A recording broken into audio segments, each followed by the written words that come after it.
तो बहुत सारे बच्चों का लगातार क्लास में स्पैमिंग चल रही थी कि सर मार्गदर्शन आपने नहीं लिया, आपने बोला था।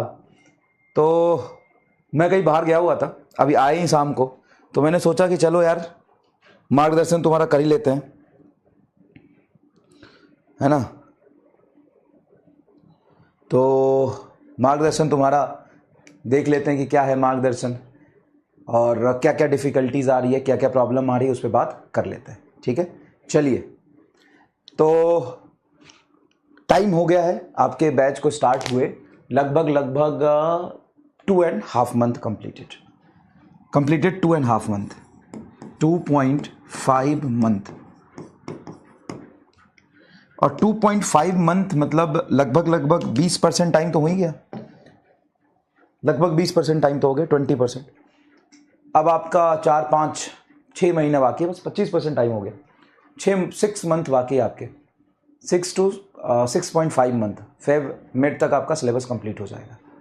और देखिए कितनी जल्दी टाइम निकल गया यार, कितनी जल्दी टाइम निकल गया, 2.5 महीने निकल गए। अब 2.5 महीने का, जैसे आपने 1 महीने का रिपोर्ट कार्ड बनाया था, 2.5 मंथ का रिपोर्ट कार्ड एक बना लीजिए, रिपोर्ट कार्ड फॉर 2.5 मंथ। क्या सोचा था आपने कि 2.5 महीने तक क्या क्या चीज़ें आपने स्टार्टिंग के दिन में लिखा था कि मुझे क्या क्या फॉलो करना है, किस किस तरीके से पढ़ाई करनी है, क्या क्या चीज़ें करनी है, उसमें कितना % कर पाए, वो ज़रूर इस वीडियो के नीचे बताइएगा कि ये मेरा अचीवमेंट है और ये मेरा रिग्रेट है। तो ये एनालिसिस करने के बाद अचीवमेंट एंड रिग्रेट दोनों बताइएगा। अचीवमेंट को जरूर से सेलिब्रेट करिएगा, और रिग्रेट को इम्प्रूव करिएगा, ठीक है, इम्प्रूव करिएगा। चलिए बाकी शुरू करते हैं।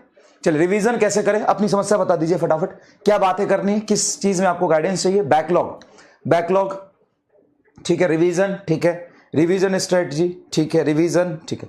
तो मुझे लगा ही था कि ये सारी चीजें आप सोचेंगे। तो रिवीजन स्ट्रेटजी बड़ा सिंपल है, सबसे पहले तो आपको ये फॉलो करना है, ध्यान से सुनिएगा। सबसे पहले तो आपको ये फॉलो करना है कि रफ पेज पर लिख के रिवीजन करना है। कितने लोग ये फॉलो कर पा रहे हैं? रफ पेज पर लिख के रिवीजन करना है, सबसे बड़ा रामबाण यही है बेटा। जब तक आप ये नहीं करोगे, आपको एक क्लास या एक चैप्टर को रिवीजन करने के लिए मल्टीपल्स टाइम की नीड पड़ेगी और पूरे साल तक आप रिवीजन के लिए रोते रहोगे। पूरे सालों साल, 2 साल, 4 साल, 10 साल, 20 साल तक रिवीजन के लिए रोते रहोगे। सर इतना थोड़ी ना, हाँ मतलब महीना में कन्वर्ट कर लो, 4 महीने, 5 महीने, 6 महीने, 7 महीने तक रिवीजन के लिए रोते रहोगे जब तक ये नहीं करोगे।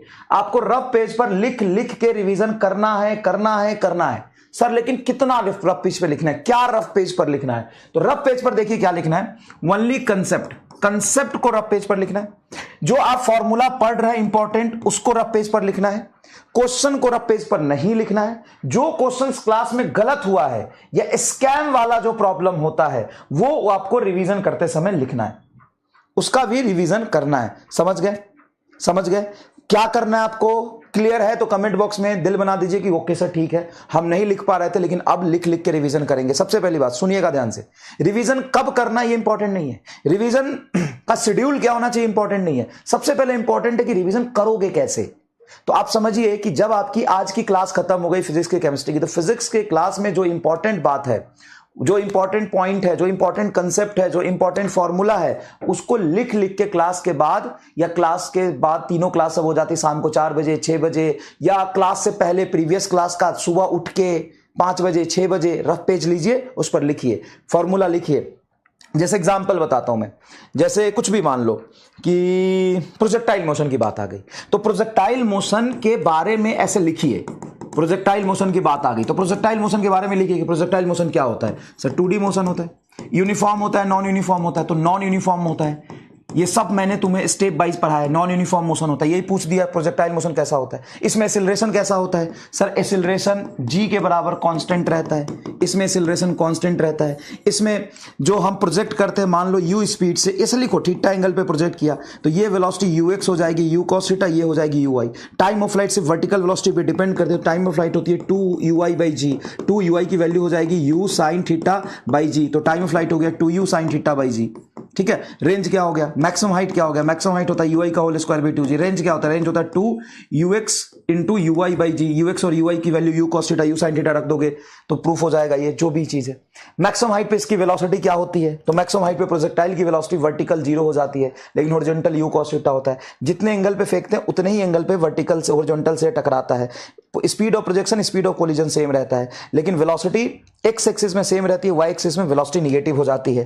पूरे मोशन में चेंज इन वेलोसिटी क्या होता है, पूरे मोशन में एवरेज एक्सीलरेशन क्या होता है, पूरे मोशन में एवरेज वेलोसिटी क्या होता है। और किसी भी टी टाइम पे अगर मुझे वेलोसिटी लिखना है तो कैसे लिखेंगे, किसी भी टी टाइम पे वेलोसिटी लिखना है तो हम लिखेंगे एक्स की वेलोसिटी तो हमेशा सेम रहेगी, वाई की वेलोसिटी क्या हो जाएगी माइनस जी टी जे कैप। ये किसी भी टी टाइम की वेलोसिटी है। किसी भी टाइम पे एक्स का डिस्प्लेसमेंट क्या होता है, एक्स का डिस्प्लेसमेंट होता है UX into time flight. Y का डिस्प्लेसमेंट क्या होता है, वाई का होता है UY into T minus half G T square. Concept से लिख रहे हैं, कंसेप्ट से लिख रहे हैं, सारी चीजें कंसेप्ट से लिख रहे हैं। इक्वेशन ट्रेजेक्टरी क्या होता है, इक्वेशन ट्रेजेक्टरी तो होता है सर वाई और एक्स का रिलेशन। जैसे वाई हमने लिखा y बराबर U Y into T minus half G T square. यहां पे t की वैल्यू हम पुट कर देंगे x बराबर यू एक्स इंटू टी से, t की वैल्यू पुट कर देंगे और इक्वेशन ऑफ ट्रेजेक्टरी आ जाता है x tan theta into 1 minus X by R. तो आपको पूरा कंसेप्ट समझना है, कुछ स्टैंडर्ड रिजल्ट आपको याद भी रखने। मैक्सिमम रेंज कब होता है, थीटा 45 डिग्री पे मैक्सिमम रेंज होता है। कंप्लीमेंट्री एंगल क्या होता है, जब सेम स्पीड से दो अलग अलग एंगल पे प्रोजेक्ट करते हैं तो दोनों एंगल का सम 90 डिग्री होना चाहिए। तो ये रफ पेज पर नहीं लिखोगे तो कैसे काम चलेगा बताओ। क्या तुमको थोड़ा आइडिया लग गया क्या कि प्रोजेक्टाइल में क्या लिखना है, प्रोजेक्टाइल में क्या लिखना है। भाई आज कंसेप्ट पढ़ रहे हो, एक चीज पढ़ रहे हो तो आज कंसेप्ट तुम्हें याद रहेगा, फिर दूसरी चीज पढ़ोगे, फिर तीसरा चैप्टर पढ़ोगे, फिर 5वां पढ़ोगे, फिर 10वां पढ़ोगे, फिर 12 चैप्टर पढ़ोगे, फिर 15 पढ़ोगे, फिर 20 चैप्टर पढ़ोगे। जिस दिन 30 चैप्टर पढ़ लिए उस दिन क्या होगा, 30 चैप्टर पढ़ लिए उस दिन क्या होगा। क्या कंसेप्ट का रिवीजन करना जरूरी है। सर हम तो क्वेश्चन कर लेते हैं, हम क्वेश्चन कर लेते हैं सर जी। आज कर लेते हो क्योंकि आज पढ़े हो, आज कर लेते हो क्योंकि आज पढ़े हो, लेकिन आज से 10 चैप्टर जब हो जाएगा, 20 चैप्टर हो जाएगा तब क्या करोगे। क्या आपको यह आइडिया लगा कि जैसे मुझे कोई भी टॉपिक उठाना है तो प्रोजेक्टाइल उठाया तो कैसे कैसे चीजें लिखी। अब इसमें 20 चीजें और भी है। एंगल ऑफ एलिवेशन है, एंगल ऑफ एलिवेशन है जब तुम्हारा रेंज मैक्सिमम है 45 डिग्री पे ग्राउंड टू ग्राउंड का। हाइट टू ग्राउंड का क्या होगा, हाइट टू ग्राउंड का क्या होगा। एक हाइट से हम फेंक रहे हैं, ग्राउंड पे पहुंचा तो x की वेलोसिटी कैसे रहेगी, y की वेलोसिटी कैसे रहेगी, रेंज उसमें क्या होगा। Time of flight x axis की वेलोसिटी पे डिपेंड नहीं करता है। बताओ बताओ, टाइम बहुत लग रहा है क्योंकि आप कर ही नहीं रहे हो। अब एक बार करोगे, 2 बार करोगे तो चीज आसान हो जाएगी। क्या आइडिया लगा, लिख दे कमेंट में आइडिया लग गया सर। ऐसे लिख लिख के रिवीजन करेंगे, ठीक है। और ये आपको डेली क्लास का डेली करना है एक बार, डेली क्लास का डेली करना है एक बार। सुनो आप ध्यान से, every day for each class, physics, chemistry and bio, सब के लिए, बायो केमिस्ट्री फिजिक्स सब के लिए करना है। And in a week, for complete week also, एक वीक में जितने चैप्टर हो गए उसके लिए भी आपको लिख लिख के ही करना है, लिख लिख के ही करना है, लिख लिख के ही करना। समझ गए।